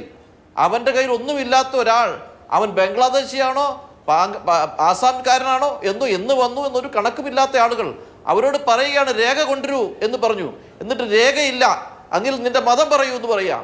രേഖ നിന്റെ ഇല്ലെങ്കിൽ നിന്റെ മതം ഇസ്ലാമാണോ നിന്റെ മതം ഹിന്ദുവാണോ എന്ന് ചോദിച്ചതിന് ശേഷം പറയുന്നു you are in and you are out എന്ന് പറയുകയാണ്. അതിന് ഈ നിയമം ഉപയോഗപ്പെടുത്തുന്നു എന്നാണ് എന്റെ പ്രശ്നം. ആരുടെ കയ്യിലും രേഖയില്ല. 2014 മുമ്പ് ഉണ്ട് എന്നങ്ങ് പറയുക കളക്ടർ റിപ്പോർട്ട്. ഇങ്ങനെ വരുമ്പോൾ ഉണ്ടാകുന്ന പ്രശ്നങ്ങൾ, ഇങ്ങനെ വരുമ്പോൾ ഉണ്ടാകുന്ന മാനസിക അനൈക്യങ്ങൾ, അത് ഈ രാജ്യത്തിന് നല്ലതല്ല. നിങ്ങൾ മതം വെച്ച് നിങ്ങൾ വിഭജിക്കുകയാണ്. ഇനി മതം വെച്ച് നിങ്ങൾ വിഭജിക്കുമ്പോൾ ആ വിഭജനം ഇല്ലാതാക്കണം. നിങ്ങൾ പറഞ്ഞില്ലേ പൗരത്വം കൊടുക്കണമെന്ന് നിർബന്ധമുണ്ട്, കൊടുത്തേ മതിയാവൂ. എനിക്ക് ഇടവേള എടുക്കണം. അല്ല, അവസാനിപ്പിക്കണമല്ലോ. എന്നോടാണോ? അവസാനിപ്പിക്കാനുള്ള വഴി ഇവിടുത്തെ ഒരു മതക്കാരെ ഒഴിവാക്കി ചെയ്യലാണ് അവസാനിപ്പിക്കല്. എല്ലാവരും ഉൾപ്പെടുത്തലല്ലേ അവസാനിപ്പിക്കല്. എനിക്കൊരു ഇടവേള അത്യാവശ്യമാണ്. ഇടവേളയ്ക്ക് ശേഷം ഞാൻ മടങ്ങിയത്. चर्चा अवसान मिनट श्री ए संबत आप क्रोणोളജി समझिए फस्ट CAA then NRC എന്ന് പറഞ്ഞത് അമിത് ഷായാണ്. അപ്പോൾ NRC കൂടി നടപ്പാക്കിയാൽ പശ്ചിമ ബംഗാൾ പോലെയുള്ള സംസ്ഥാനങ്ങളിൽ വലിയ അപരിഹാര്യമായ പ്രശ്നങ്ങളിലേക്ക് കാര്യങ്ങൾ പോവില്ലേ? അഭിലാഷേ, ഇപ്പോൾ ഈ ഗ്ലാസ് ഇത് പകുതി വെള്ളമുണ്ട്. ശ്രീ ഗോപാലകൃഷ്ണൻ്റെ ഭാഷയിൽ പറഞ്ഞാൽ ഇതിൽ വെള്ളം ഉണ്ടല്ലോ, ഇത് ഇൻക്ലൂഷന് വേണ്ടിയിട്ടാണെന്ന്. പക്ഷേ ഇതിൽ പകുതി വെള്ളം ഇല്ല, അത് ഒഴിവാക്കിയിരിക്കുകയാണ്. അപ്പോൾ പകുതി വെള്ളം ഉണ്ട് എന്ന് അദ്ദേഹം പറയുന്നത്, വെള്ളം ഉണ്ടല്ലോ എന്ന് പറയുന്നത്. ഇവിടെ നമ്മുടെ നാട്ടിൽ അഭയാർത്ഥികളായി വന്നിവിടെ നമ്മൾ കേരളത്തിലിരുന്നത് ചർച്ച ചെയ്യുമ്പോൾ ഇവിടെ ഈ നമ്മുടെ തൊട്ട ഈ വടക്കുകിഴക്കൻ സംസ്ഥാനങ്ങളിൽ ഈ സ്ഥിതിഗതികൾ നമുക്ക് കൃത്യമായി നമ്മൾ പോയാലും കണ്ടാലും നമുക്കിതെല്ലാം അനുഭവസ്ഥരല്ല, കണ്ട് മാത്രം അറിയുന്നതാണ്. കണ്ടതുകൊണ്ടെല്ലാം ആയില്ല. അവിടെ ഈ ബ്രഹ്മപുത്ര നദിയുടെ കാര്യമെല്ലാം പറഞ്ഞതുപോലെ കിലോമീറ്ററുകൾ അപ്പുറം രാവിലെ ഒഴുകുന്നതും വൈകുന്നേരം രാത്രിയൊക്കെ ആകുമ്പോൾ കിലോമീറ്ററുകൾ അപ്പുറത്ത് കൂടിയെല്ലാം ഇത് ഒഴുകിയൊക്കെ പോകുന്നതാണ്. മനുഷ്യനെ തന്നെ എടുത്തുകൊണ്ട് പോകുന്നതാണ്. CPM-ന്റെ ഒരു പ്രമേയത്തെപ്പറ്റി ഇവിടെ ശ്രീ ഗോപാലകൃഷ്ണൻ പറയേണ്ട ഒരു കാര്യത്തിൽ CPM എടുത്ത പ്രമേയം വിഷയം എന്നുള്ളത് ബംഗാളി അഭയാർത്ഥികൾ എന്നുള്ളതാണ്. ആ ബംഗാളി അഭയാർത്ഥികളിൽ അവർ മുസ്ലിങ്ങൾ ഉണ്ടാവാം, അവരിൽ ഹിന്ദുക്കൾ ഉണ്ടാവാം, ഇതിലൊന്നിലും പെടാത്തവരും ഉണ്ടാവാം. ഇത് വളരെ പണ്ട് തൊട്ടേ ഉള്ളതാണ്. ബംഗ്ലാദേശിന്റെ കാര്യത്തിലുള്ള ബംഗ്ലാദേശിലെ ന്യൂനപക്ഷം ഞാൻ ആരെയും തെറ്റിദ്ധരിപ്പിച്ചിട്ടില്ല. എന്റെ പാർട്ടിയുടെ കാര്യത്തിൽ ദയവായി താങ്കൾ ഇടപെടരുത്. താങ്കളുടെ പാർട്ടിയുടെ കാര്യം പറഞ്ഞോളൂ, ഞാൻ എന്റെ പാർട്ടിയുടെ കാര്യം പറഞ്ഞോളാം. ബംഗ്ലാദേശിൽ നിന്ന് വന്ന റെഫ്യൂജീസിന്റെ അഭയാർത്ഥികളുടെ കാര്യം ഒന്നും മിണ്ടാതിരിക്കുന്ന എന്തിനാ ഇത്ര വലിയ ഒരു അറഗൻസ് ഇങ്ങനെ കാണിക്കണോ? നമ്മളെല്ലാം വക്കീലന്മാരല്ലേ? ഇവിടെ നമ്മൾ ഈ കാര്യത്തിൽ ഈ ബംഗ്ലാദേശിൽ നിന്ന് വന്ന അഭയാർത്ഥികളുടെ കാര്യത്തിൽ പറഞ്ഞത് ഇത് തന്നെയാണ് പാർട്ടി എടുത്ത നിലപാട്. ആ അഭയാർത്ഥികളുടെ മതം തിരിച്ചിട്ടല്ല, നിങ്ങൾ മതം വെച്ചിട്ടാണ്. ഇവിടെ നാഷണൽ പോപ്പുലേഷൻ രജിസ്റ്ററുമായി ബന്ധപ്പെടുത്തുക. 2021 സെൻസസ് ഇവിടെ നടത്തിയിട്ടില്ല. 2011 സെൻസസിലാണ് നിൽക്കുന്നത്. സെൻസസ് എടുക്കേണ്ടതായ ഉത്തരവാദിത്വം ഭരണഘടന അനുസരിച്ച് ഇന്ത്യ ഗവൺമെന്റിനാണ്. അതുപോലും ഇവിടെ നടത്തിയിട്ടില്ല. CAA, NPR ഇതെല്ലാം കൂട്ടിച്ചേർത്തിട്ടാണ് കാര്യങ്ങൾ നടത്തുക. ഇവിടെ സെൻസസ് നടത്തണം. ഇന്ത്യ ഗവൺമെന്റിനെ സെൻസസ് നടത്താൻ പറ്റും. സുപ്രീം കോടതിയിൽ കൊടുത്തുള്ള അഫിഡാവിറ്റ് ആണ്. ഒരു സംസ്ഥാനത്തിനും സെൻസസ് നടത്താൻ പാടില്ല. Or anything akin to census എന്നാണ്. സെൻസസ് പോലെയുള്ള കാര്യങ്ങൾ നടത്താൻ പാടില്ല എന്നാണ് സുപ്രീം കോടതിയിൽ അങ്ങനെ ഇന്ത്യ ഗവൺമെന്റ് നൽകിയിട്ടുള്ള സത്യവാങ്മൂലം. അപ്പോൾ ഇന്ത്യ ഗവൺമെന്റ് സംസ്ഥാന ഗവൺമെന്റുകൾക്ക് നൽകിയിട്ടില്ലാത്തതായിട്ടുള്ള അധികാരം